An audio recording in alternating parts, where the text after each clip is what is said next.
Ayun na, nag-umpisa na po yung aming kulungan ng kambing para hindi naman sila kawawa na nandun lang sa kung saan saan nakasilong, para kahit papano pag umulan o bumagyo mayroon na silang bahay.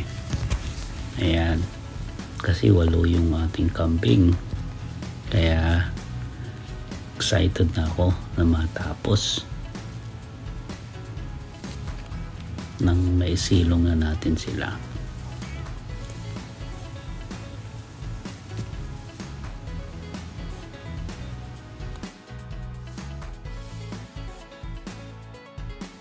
Yan ang aking pinsan, siya yung gumagawa. Maraming salamat sa aking mga pinsan at sila yung tumutulong sa akin parati, at sa aking mga kapitbahay.